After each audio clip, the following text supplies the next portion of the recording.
அண்மை செய்தியை பார்த்துக் கொண்டிருக்கிறோம்.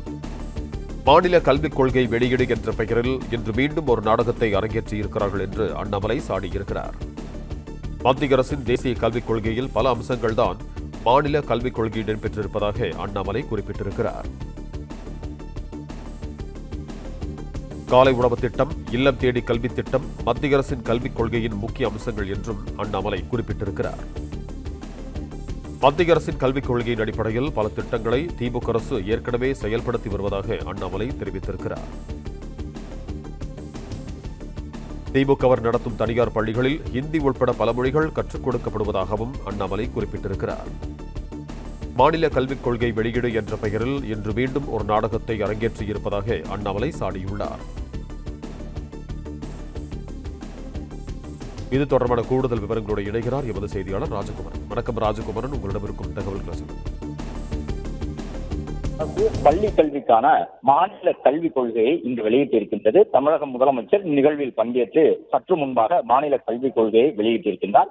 இந்த நிலையில்தான் அது தொடர்பாக கருத்து பதிவிட்டிருக்கக்கூடிய அண்ணாமலை, தேசிய அளவில் ஒருங்கிணைந்த கல்வி முன்னேற்றத்தை நோக்கமாக கொண்டு பிரதமர் கொண்டு வந்திருக்கக்கூடிய தேசிய கல்விக் கொள்கையை ஏற்க மாட்டோம் என்று கூறி கடந்த 2022ஆம் ஆண்டு ஜூன் மாதம் மாநில கல்விக் கொள்கை என்ற பெயரிலே ஒரு குழுவை அமைத்தார் முதலமைச்சர் எனவும், கடந்த 2024ஆம் ஆண்டு அதனுடைய வரைவு அறிக்கை வெளிவந்த பொழுது தேசிய கல்விக் கொள்கையிலிருந்து பல்வேறு அம்சங்கள் அதில் எடுக்கப்பட்டிருக்கின்றன என்பதை தாம் சுட்டிக்காட்டியிருந்ததையும் பதிவிட்டிருக்கக்கூடிய அண்ணாமலை, காலை உணவு திட்டம், இல்லம் தேடி கல்வி உட்பட தேசிய கல்விக் கொள்கையிலிருந்து பல திட்டங்களை ஏற்கனவே தமிழக அரசு செயல்படுத்திக் கொண்டிருக்கின்றது.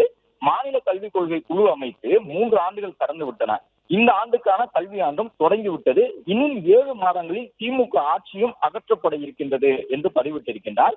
3 ஆண்டுகளாக தூங்கிக் கொண்டு தற்போது இந்த கல்விக் கொள்கையை வெளியிடுவோம் என்பது வெறும் விளம்பரம் இன்றி வேறென்ன என்று கேள்வி எழுப்பியிருக்கக்கூடிய அண்ணாமலை, தமிழகம் முழுவதும், அதாவது அமைச்சருடைய சொந்த மாவட்டம் உட்பட பல்வேறு இடங்களிலும் பள்ளிகள் கட்டடம் இன்றி மரத்தடியில் செயல்பட்டுக் கொண்டிருக்கின்றன. திமுகவினரால் கட்டப்பட்ட பள்ளி கட்டடங்கள் முதலமைச்சர் திறந்து வைத்த அடுத்த சில நாட்களிலேயே இடிந்து விழுந்து கொண்டிருக்கின்றன. இவற்றை சரி செய்யாமல் வெறும் அலங்காரத்திற்காக கல்விக் கொள்கை என்று நாடகமாடி கொண்டிருக்கின்றது திமுக என்று குறிப்பிட்டிருக்கின்றார். திமுகவினர் நடத்தக்கூடிய பள்ளிகளிலே, தனியார் பள்ளிகளிலே இந்தி உட்பட பல மொழிகள் கற்றுக் கொடுக்கப்படுகின்றன. ஆனால் அரசு பள்ளிகளில் 2 மொழிகள் தான் கற்றுக் கொடுப்போம் என்று கூறுகின்றார் முதலமைச்சர். பணம் இருப்பவர்கள் பல மொழி கற்கலாம், ஏழை மாணவர்கள் 2 மொழிதான் கற்க வேண்டும் என்பதுதான் திமுகவின் கொள்கை. இதில் என்ன சமத்துவம் இருக்கின்றது, சமூக நீதி இருக்கின்றது என்பதை முதலமைச்சர் தான் கூற வேண்டும் எனவும், 3 ஆண்டுகளாக கிடப்பில் கிடந்த இந்த கல்விக் கொள்கை என்கின்ற ஒரு நடைமுறையை தற்பொழுது 7 மாதங்களில் புதிய தேர்தல் நடைபெற உள்ள நிலையில் இப்போது வெளியிட வேண்டிய அவசியம் என்ன என்றும் அண்ணாமலை இதன் மூலமாக கேள்வி எழுப்பியிருக்கின்றார்.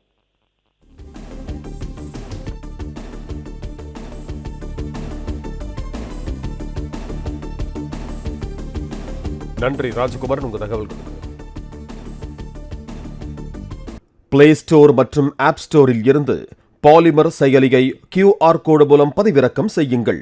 செய்திகளை உடனுக்குடன் பெறுங்கள்.